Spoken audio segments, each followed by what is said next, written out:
এখন আমার কাজটা একটু তাড়াতাড়ি করে নেওয়ার জন্য আমি এখানে কিছু মশলা অ্যাড করে নিয়েছি। যদিও আমি এমন কিছু মশলা এখানে ব্যবহার করবই না, শুধুমাত্র বকফুল, একদম গ্রামের টাটকা সাদা ফ্রেশ বকফুল, তার সাথে ছোলার ডালের বেসন, তার সাথে সানফ্লাওয়ারের সাদা তেল। আগে থেকে কিছু মশলা আমি অ্যাড করে নিয়েছিলাম। এখানে আছে চিনি, খাবার সোডা, আর কিছু আছে ম্যাগি মশলা, চাট মশলা। এটা আপনারা স্কিপ করতে পারেন, আমি এখানে ব্যবহার করেছি। আরও দুটো জিনিস রয়েছে, নুন আর এই যে পোস্ত দানা, আর কিছু সামান্য পরিমাণে চাট মশলা আমি রেখে দিয়েছি। বকফুলটা গরম গরম ভাজা হয়ে যাবে, তারপরে আরও মুখরোচক করে নেওয়ার জন্য উপর দিয়ে ছড়িয়ে দেব। আর এই যে মাটির থালা, এখানে আমি বকফুলটা সাজিয়ে রাখবো। বকফুল যখন ভাজা হয়ে যাবে তখন সেগুলো গরম গরম পরিবেশন করব। সাথে একটি ছুরিও নিয়ে নিয়েছি, তার কারণ আমি ভেবেছিলাম বকফুলগুলো একটু কেটে নেব, তারপরে দেখলাম যেহেতু খুবই নরম, আমি ওটা হাতে করেই ছাড়িয়ে নিয়েছি। আরও দুটো লঙ্কা আমি নিয়ে নিয়েছি, তার কারণ আজকে আমি বকফুল ভাজাতে লঙ্কা ব্যবহার করছি না। লঙ্কা দুটো বেসন দিয়ে ভেজে নিয়ে গরম ভাতের সাথে খাওয়া হবে জারি জন্য। আর এই যে ছোট্ট একটি লেবু।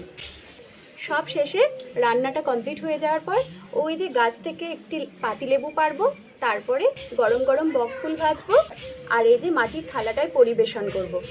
আর তার সাথে ওই যে গাছ থেকে একটি পাতিলেবু পেড়ে গরম গরম বকফুল ভাজার উপরে ছড়িয়ে দিয়ে তারপরেই আমি পরিবেশন করব। তাহলে আবার কি, শুরু করি। বেলা তো গড়িয়ে গেল, দুপুর 2টো বাজে।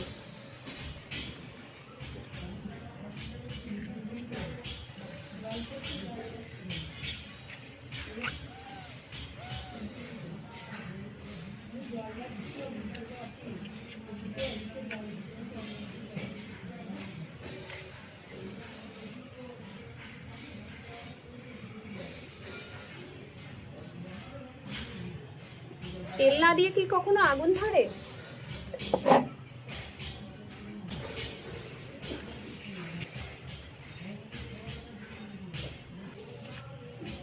আর আমার জ্বালানি দ্রব্যগুলো কিন্তু খুব সুন্দরভাবে একধারে সাজানো আছে, আর খাবারগুলো তো আপনারা দেখতেই পাচ্ছেন আরও অন্য একটি দিকে সাজানো রয়েছে।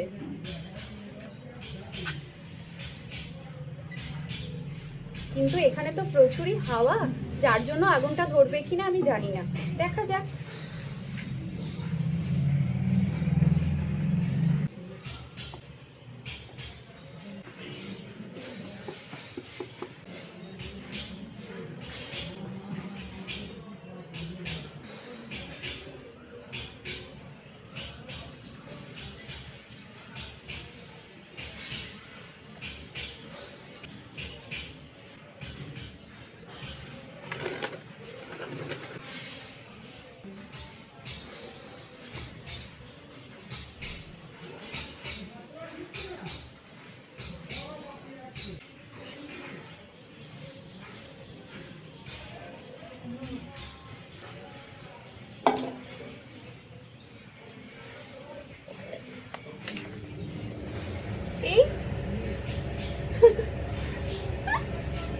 লেবু গাছের তলায় রান্না করলে যা হয়।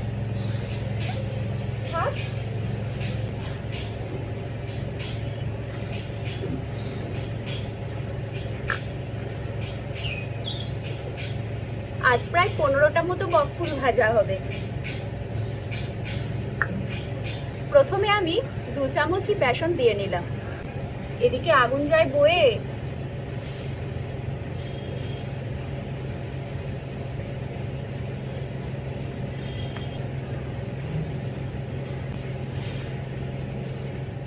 আজ 15টা বকফুল ভাজা হবে দুপুর বেলায়, যার জন্য সম্পূর্ণ তেলটাই আমি ব্যবহার করছি।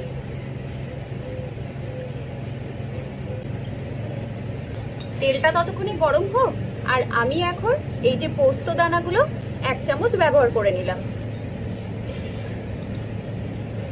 আমি নাকি শুনেছি যে কোনো মুখরোচক খাবারে পোস্ত দানা দিলে খাবারের স্বাদ দ্বিগুণ মাত্রায় বেড়ে যায়।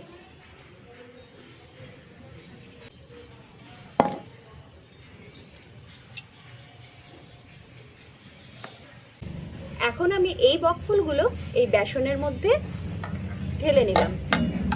আরও কিছু বেসন যদি লাগে তাহলে আমি এই বেসনের জার থেকে নিয়ে নেব।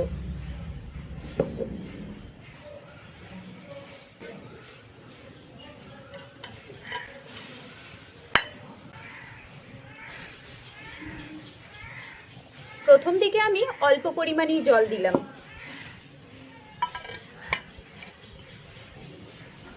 কারণ ব্যাটারটা একদম ঘন টাইপেরই আমি ব্যাটার করতে চাইছি।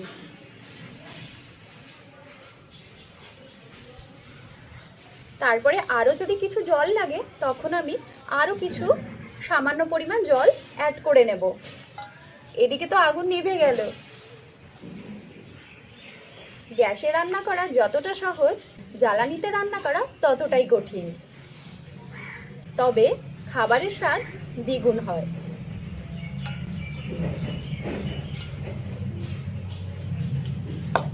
সামান্য পরিমাণ চেখে দেখে নিই, তারপরে আমি কল থেকে হাত ধুয়ে এসে ফুলগুলো ভেজে ফেলি।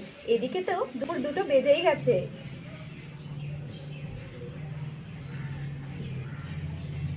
যেহেতু এটা কাঁচা ছোলার ডালের বেসন, যার জন্য খুব সামান্য পরিমাণ আমি একটু চেখে দেখবো নুনটা ঠিকঠাক হয়েছে কি। একেবারেই ঠিকঠাক হয়েছে। যাই, আমি এবার হাতটা ধুয়ে আসি, তারপরে তাড়াতাড়ি বকফুলগুলো ভেজে ফেলতে হবে।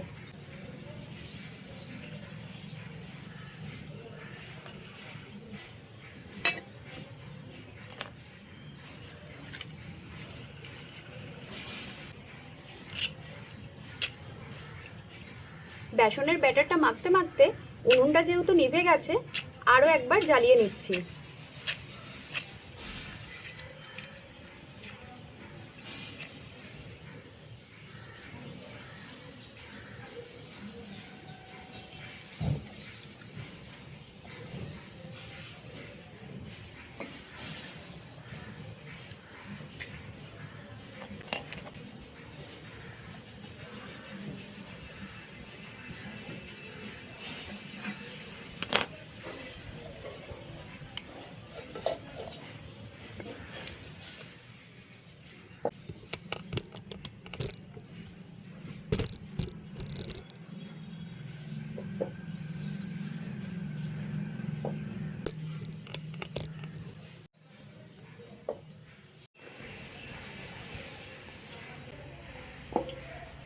এদিকে আমার রান্নার সমস্ত জোগাড় করতে করতে প্রচুর জল তেষ্টা পেয়ে গেছে আর খিদেও পেয়ে গেছে, যার জন্য এখন এই যে ঝুড়ি ভর্তি কলা আছে, কলা, পেঁপে, বেদানা, বিভিন্ন ধরনের বাজারের টাটকা ফল আছে, আর সেখান থেকে এখন আমি কলাটা খাবো না, একটু পরেই খাবো।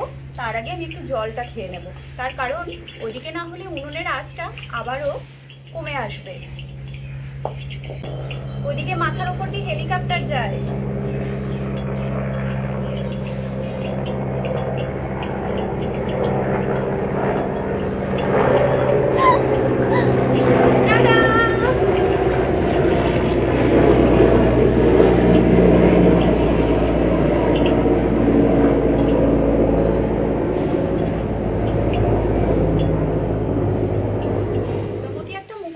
স্বাদ হলেই হয়ে যাবে, কারণ এখন এখানে 15টা বকফুল ভাজা হবে, তার মাঝে আমি মোটামুটি 4টে খাবো।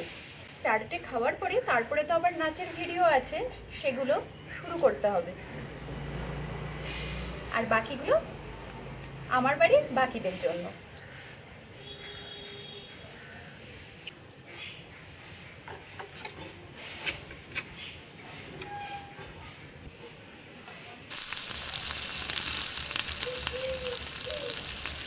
খুব সুন্দর একটা সুগন্ধও বেরিয়েছে।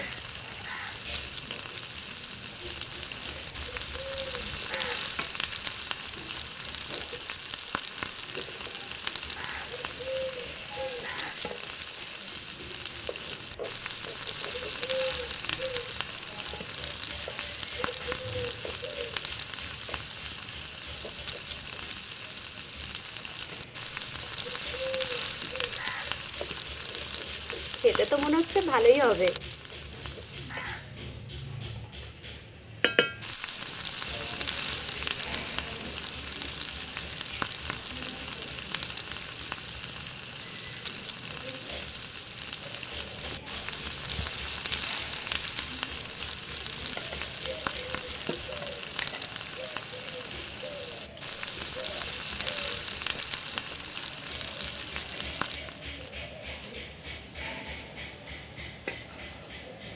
এখন পর্যন্ত গাছের তলায় রান্নাঘরে গরম গরম বকফুল ভাজা তৈরি। এরপর উপর থেকে বিট নুন আর তার সাথে চাট মশলা ছড়িয়ে দিলেই বাসনের পাত পেরে গরম গরম ভাতের সাথে একটু চিপে পাতিলেবু গরম গরম বকফুল ভাজা প্রস্তুত। গাছের তলায় রান্নাঘরে এটাই আমার প্রথম রান্নার ভিডিও। আপনাদের সকলের কেমন লাগলো একটি কমেন্ট করে অবশ্যই জানাবেন। আসি।